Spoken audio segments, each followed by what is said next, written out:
नमस्कार, आप देख रहे हैं news for nation. Bihar Vidhan Parishad के 24 सीटों के लिए मतदान हुआ था। आपको बता दें कि बीते 4 अप्रैल को 24 सीटों के लिए मतदान हुआ था और फिर अगले 3 दिनों के भीतर अर्थात 7 अप्रैल को चुनाव की जो परिणाम थे वो सामने आए थे। आपको बता दें कि 24 सीटों के मतदान तो संपूर्ण हो गए थे और अगर हम आपको बता दें कि क्रमशः बीजेपी ने 7 सीटें जीती तो वही जेडीयू ने 5 सीटें, आरजेडी के हाथ में 6 सीटें लगी थी। आपको ये भी बता दें कि एक सीट पर लड़ने वाली पशुपति पारस की आरएलजेपी को भी जीत मिली थी, अर्थात उनका जो जीत का प्रतिशत था वो 100% था। मगर कल ही एडीआर की एक रिपोर्ट सामने आई है जिसमें बताया गया है कि 24 नवनिर्वाचित जो बिहार विधान परिषद के सदस्य हैं वो उनके पास कितनी संपत्ति है ये हम आपको आगे रिपोर्ट में बताएंगे। मगर जो आंकड़े सामने आ रहे हैं वो बेहद चौंकाने वाले हैं, क्योंकि लगातार जो खबरें आती थी कि बिहार विधान परिषद में पहुंचने वाले जितने भी विधान परिषद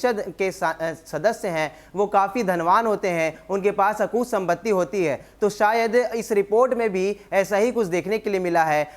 आइए हम आपको दिखाते हैं कि 24 नवनिर्वाचित विधान परिषद के पास कितनी संपत्ति है, आखिर बीजेपी के कैंडिडेट और साथ ही साथ आरजेडी के कैंडिडेट अपने पास कितनी संपत्ति रखते हैं, वो देखने वाली बात होगी। स्थानीय प्राधिकार कोटे से निर्वाचित 24 विधान पार्षदों में सभी करोड़पति हैं, लेकिन दिलचस्प यह है कि दलीय विधान परिषदों की जो तुलना में निर्दलीय विधान पार्षदों की संपत्ति कई गुना अधिक है। नवनिर्वाचित विधान पार्षदों की औसत संपत्ति 75.63 करोड़ है। दलीय आधार पर बात करें तो भाजपा के 7 विधान पार्षदों की औसत संपत्ति 49.86 करोड़, राजद के 6 विधान पार्षदों की 23.50 करोड़ और जदयू के 5 विधान पार्षदों की संपत्ति 26.80 करोड़ है। 4 निर्दलीय विधान पार्षदों की औसत संपत्ति 282.88 करोड़ रुपए है। बिहार इलेक्शन वॉच और एसोसिएशन फॉर डेमोक्रेटिक रिफॉर्म्स ने बिहार विधान परिषद के 24 नवनिर्वाचित सदस्यों के शपथ पत्रों के विश्लेषण के आधार पर अपनी रिपोर्ट में यह खुलासा किया है।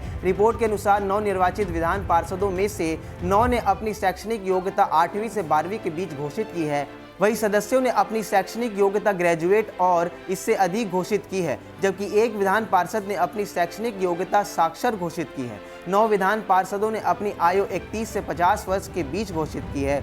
वही 15 विधान पार्षदों ने अपनी आयु 51 से 70 वर्ष के बीच घोषित की है। महिला विधान पार्षदों का प्रतिनिधित्व 13%। तो ये साफ है कि अगर हम दलगत विधान पार्षदों की संपत्ति की बात करते हैं तो सबसे ज़्यादा जो संपत्ति सामने आ रही है वो भाजपा के विधान पार्षदों की है। अगर बात करें तो भाजपा के विधान पार्षद जो कि नवनिर्वाचित चुन कर आए हैं उनकी औसत संपत्ति 50 करोड़ के करीब है। उसके बाद नंबर आता है जदयू के विधान पार्षदों का, जिनकी औसत संपत्ति 27 करोड़ के आसपास है। वहीं तीसरे नंबर पर आरजेडी आती है, तेजस्वी की आरजेडी, जिनके नवनिर्वाचित पार्षदों की जो औसत संपत्ति है वो करीबन 24 करोड़ रुपए है। देखने वाली बात ये जरूर होगी कि बिहार विधान परिषद के 24 सीटों पर चुनाव तो हुए थे, बीते 4 अप्रैल को मतदान हुआ था और 7 अप्रैल को नतीजे घोषित किए गए थे। मगर जिस तरीके जो सिनेरियो बन रहा था कि आखिर किन विधान पार्षदों के पास कितनी अकूत संपत्ति है, उसका जो आंकड़ा है वो एडीआर की तरफ से कल जारी कर दिया गया है। लगातार खबरों में बने रहने के लिए आप देखते रहिए न्यूज़ फॉर नेशन।